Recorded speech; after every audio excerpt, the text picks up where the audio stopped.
అమ్మో వెళ్ళిపోతున్నాడు. జాను అదేంటి అప్పుడేనా? మరి వెళ్ళొస్తాను మరి అయితే. లంచ్ చేసి వెళ్ళు. ఏవద్దు, బయట హోటల్లో తింటే 70 రూపాయలు తీసుకుంటారు, ఆరోగ్యంగా ఉంటాడు. బయటకు వెళ్తానరా, బయలుదేరు. మినిమం కామన్ సెన్స్ ఉందా ప్రసాద్? ఇంటికి వచ్చిన మనిషిని అలా లంచ్ చేయకుండా పంపించేస్తావా? అమ్ము నీకు అర్థం కావట్లే, హోటల్లో తినరా, మంచి భోజనం ఉంటది, వెళ్ళు. అది ఇప్పుడు మా ఇంటి అల్లుడు, నువ్వు అలా అనకు. నువ్వు లంచ్ చేసి వెళ్ళు, ఓకేనా? 2 minutes రెడీ చేసేస్తాను. సరేలేరా, తినేసి వెళ్తానులే. తినే వెళ్తావా? నీ కర్మ. నువ్వు నా ఫ్రెండ్ అయినట్రా అసలు. గోదావరి ఒడ్డున పుట్టినోడునా, నీకు మర్యాదలు తెలుసా?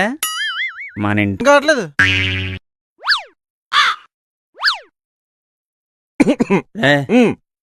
ఈ మధ్య నా కళ్ళు మైక్రోస్కోప్లో పనిచేస్తున్నాయి తెలుసా?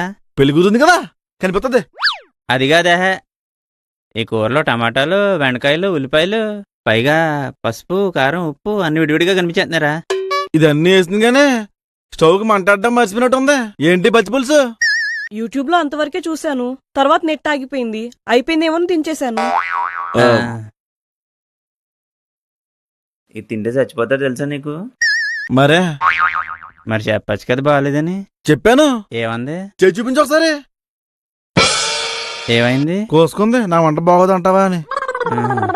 ఇవన్నీ చేస్తే నీకు మండదారా? మండుతుంది. మరేం చేస్తావు? బాత్రూమ్కి వెళ్ళి గట్టి గట్టిగా అరుస్తాను. మరి తనకి వినిపించదా? ఎందుకు వినిపించదు? టీవీ సౌండ్ గట్టిగా పెట్టుకుంటది. మా ఇంట్లో టీవీ లేదురా. దాని కజిన్నే కదా పెళ్లి చేసుకున్నావు నువ్వే. సారి కింద టీవీ పెట్టమను. మొహమాట పడతావేంటి ఆదిత్య? తిను. అంటే ఇన్ని కూరలో ఏ కూర తినాలో తెలియక. అదంతా ఒక్కటే కూర. హైదరాబాద్ లో ఒకే కూరలో ఇన్ని కూరలు విడివిడిగా ఉంటాయన్నమాట. భిన్నత్వంలో ఏకత్వం. తినే.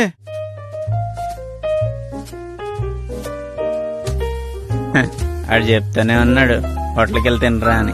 నేనే రాజమండ్రి గోదావరిని కబుర్లు చెప్పాను. 70 రూపాయలు మిగులుతాయి. తింటున్నాను. ఎలా ఉంది? అట్టిగానే ఉంది.